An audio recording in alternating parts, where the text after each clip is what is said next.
Anyway, eto ho mga kababayan, isa pa po, si Benny Abante, mga bossing, gusto na talagang kasuhan si Duterte.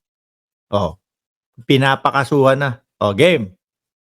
9, 8. Ito, tuloy. Former President Rodrigo Duterte himself took responsibility for the shortcoming of his administration's shortcoming that led to the death of thousands of women. Mhm. In speaking directly about the extrajudicial killings perpetrated during the war on drugs, Yun naman po, 'di ba? Maitatanggi nyo pa ba 'yan? Yun naman po lahat ang narinig natin, mga bossing. Diretsa ng sinasabi. Inuudyukan namin. Inuudyukan namin yung mga kapulisan, naudyukan nila yung mga suspect na manlaban. Lahat po yung sinabi ng dating Pangulong Duterte, mga kababayan, doon sa hearing na yon.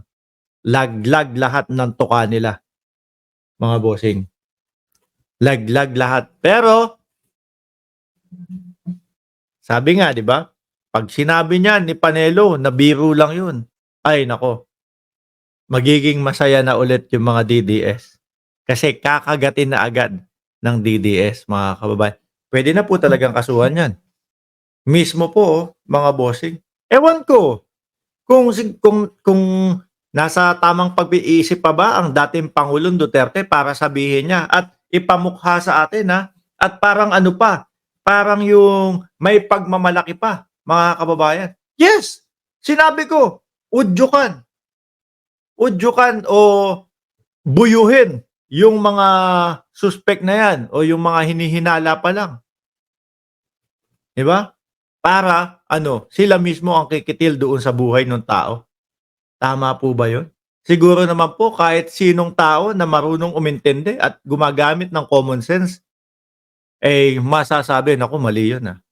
Naku, hindi tama. Naku, sobra naman yun. Pwede, di ba pwede sumuko. Okay na yun. Di ba? Pag suko, dalhin sa prosito, ikulong. Di ba? Saka i-hearing. Pero yung sasabihin mo, sumusuko na, tapos uudyokan mo pa o bubuyuhin mo pa, sige, manlaban ka sa amin, bunutin mo yung baril mo, sige, dali, ganito, ganyan, o inaasar mo pa, mali na ho yun, mga bossing. Gusto mo nang kitilin ang kanyang buhay. Gusto mong ilagay na sa kamay mo yung batas. Sabi nga doon sa pelikula, di ba? Huwag mong ilagay sa kamay mo ang batas. Tuloy natin itong sinasabi ni Congressman Benny Abante. President Duterte admitted under Mahina pero papaliwanag ko sa inyo. that he takes full legal responsibility. Yan din po. Sinabi ng dating Pangulong Duterte. Siya. Aakuin niya lahat ng full responsibility doon sa mga nangyari ng laban kontra droga. Pero inyo ho yun? For the actions of his subordinates who were acting under his. In other words, former president has acknowledged his role in the thousands of deaths that took his watch. He also echoed in an laban narrative that was persistently used by police officers to justify deaths during supposed police operations. This admission is significant as it highlights that cases are now ripe for filing against those responsible. Ayan na, gusto na nila talagang pakasuhan. Alam nyo po mga bossing, yung mga hearing na yon, isa po sa dahilan na nakikita ko kung bakit ayaw nilang magsi-attend sa mga hearing na yan dahil po sa ganito. Mas lalo po silang madidiin, mas lalo po mga kababayan na magniningning, no? Yung mga sinasabi ng mga tao na laban sa kanila. Ayun, pag-amin po yan lahat, mga kababayan. Pag-amin po lahat yan.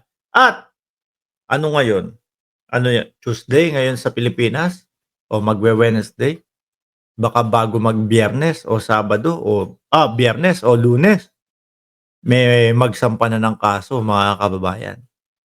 Yan sinasabi ko sa inyo no? Hindi porket nasa posisyon habang buhay na merong posisyon. Di ba? Hindi porket kayo ang nakaupo, akala nyo wala nang papalit. Mali po, no? Natsyempo sila doon sa administrasyong pumalit na ano po, patas, mga kababayan. Na hindi porket, yung magka-unit team tayo Bakit ganun? Yung tatay ko iniimbestigahan ng iniimbestigahan. Sasabihin ni Kibuloy, tinulungan kita nung panahon ng eleksyon Bakit pinakulong nyo ako? Ba't hinayaan nyo akong makulong? Hindi po kasi ganun ang ating gobyerno ngayon. Pagka may mali ka, pagka merong reklamo sa iyo, kailangan mong harapin. Walang dito, yung tipo bang kasi ito mga Duterte at mga DDS nasanay no? Utang na loob, utang na loob. Utang na nyo. Di ba? Ang kakapal ng mukha ng mga vlogger nila, mga bossing. Sasabihin doon sa mikropono, wala ding utang na loob itong si Marcos ganito, ganyan. Diba? Walang utang na loob. Tingnan mo, tapos ngayon ginigipit si dating Pangulong Duterte. Hindi pwede yung utang na loob. Pwede utang na nyo. Di ba? Hindi pwede utang na loob sa gobyerno. Pag mali ka, mali ka. Pag mali ka, kailangan ka imbestigahan. Pag may mga nagrereklamo sa iyo, imbestigahan ka. Hindi porket bilyonaryo ka, hindi porket Binoy. Pinahiram po kasi ako ng helicopter niyan. At saka napapahiram ako ng airtime niyan doon sa SMNI. Kaya masahe. Si Binoy na lang kaya ipadala doon sa Oblo. Para may taga-masahe si Kibuloy doon, mga kababayan. Yung style na yan, style DDS, tapos na yan. Hindi napapayag ang sambayan ng Pilipino dyan. Okay, mga boss, Chief Amo, sir. Paano? Anong oras na ba? Alas 10:30 na dito. Ako'y magpapaalam muna sa inyo, mga kababayan. Okay? Maraming salamat po at magkita-kita po tayo muli bukas ng umaga. Paalam pansamantala.